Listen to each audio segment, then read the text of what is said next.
When I was 9 years old, my father wanted to teach me how to play badminton. He took me to our backyard and we spent hours playing together.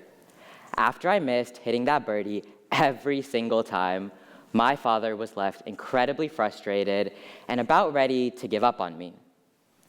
But before we quit, I decided to change just one thing about how I was playing. I put the racket in my left hand this time instead of my right. Suddenly, I saw myself in the badminton Olympics. I kept missing with my right hand, but it was like I couldn't miss with my left. This was the first time that I understood that my right hand, which I had been using for everything up until this moment, might not be the side I was actually strongest with. In fact, this exchange is when I learned I was left-hand dominant and not right-handed. I had been taught by everyone around me to use my right hand, and at the same time, I had never learned how to use my left hand for anything. I couldn't write with it, and any sport I'd ever done, I had done with my right hand, which explains why I struggled in all of them, and why I was always picked last in dodgeball. Realizing that I was actually left-hand dominant left me with a pretty big choice at a pretty young age. I could choose to power through and force myself to restructure my brain by utilizing my right hand, or I could begin the process of relearning things with my dominant hand.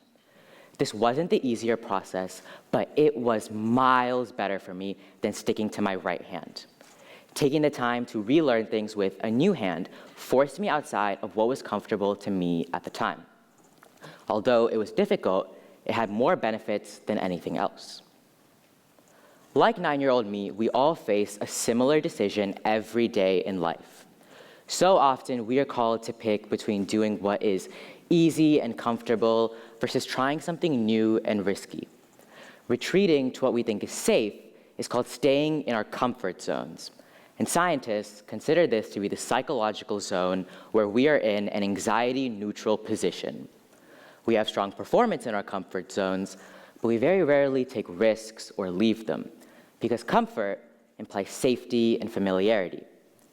It's like getting out of bed every morning. We all hate to drag ourselves out from underneath our blankets because it's so warm and cozy.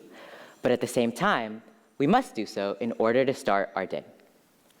It is human nature to want to stay in our comfort zones, to stick to what we know and what we can do best. But unfortunately, that doesn't always mean that staying in our comfort zones is what's best for us. Look at artists like Taylor Swift. She has tried out so many different genres in her music, from country to pop to indie folk. Her journey to find her sound wasn't always easy or straightforward, but in my personal opinion, experimenting with new ideas has paid off. Artists that are able to take risks and try new things can hone in on their skills and create their own style. In cases like Taylor's, stepping out of her comfort zone has helped her grow immensely. Taking the time to relearn things with my own left hand pushed me outside of my own comfort zone. It's a process I'm still in the middle of today. For example, every time I go bowling, I bowl half the time with my left hand and half the time with my right. And if you're wondering, I do, in fact, strike out equally on both sides. But at least I know that now. Trying new things is fundamental to who we are, and it is the only way we can grow as people. By exploring a variety of things, by using both our left and our right hands, we can understand what works best for us, adapting our current skill set to things we have yet to try. It would be hypocritical of me to stand up here and talk to you all about jumping out of your comfort zones, because I am definitely a person who sticks to theirs. I'm comfortable with my right hand, especially when it comes to things like writing.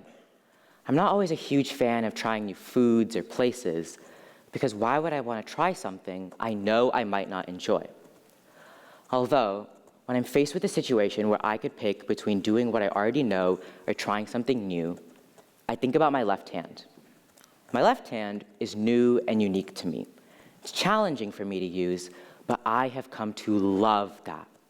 I thought that the experience of stepping outside of my comfort zone would be daunting and unappealing, but it's thrilling. Taking the time to relearn things with a new hand forced me to realize how many perspectives I'd yet to experience. ones that may change me entirely. Although it might be difficult to adapt to new ideas, I have learned it's not impossible. Today, I embrace my left and my right hand equally. They both have their purposes in my life, and I have found what I can do best with both of them. I hesitate to say I'm ambidextrous. Ambidextrous people know how to use both hands well. I'm still using them both poorly. But it's safe to say I found my niche. I drive mostly with my left hand, and I play a left-handed guitar. I write mostly with my right hand, and anything cooking related, like using a knife or grating cheese, too. Then, there's all the things I can do with both hands. I can make a three-pointer in basketball, play mini golf and tennis, and the list goes on and on. I can even pick up a mug with both hands. Impressive, right? The best part is, now when I try something new, I'm able to test it out on both sides and see which one works best. I see if this new skill complements the natural dominance of my left side, or if it plays to a skill I've already learned on my right side. I am a better and more functioning human today because I use both my hands, and they each have their purposes in my life. I want everyone to walk out of here today and embrace their non-dominant hand. And no, I don't just mean going home and trying to write with your other hand. What I do mean is that you should go out into the world and experience something you've never done before, even if it's something you hate. For example, I personally have signed up to do a half marathon. Am I a runner?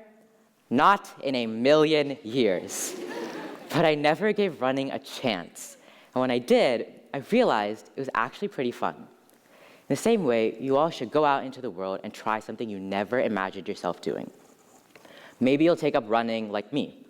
Or maybe you'll find out that you're secretly a really good painter, writer, chef, or a million other things.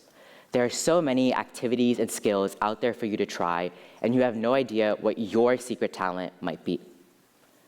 New perspectives, new experiences, and new ideas are what make up who we are.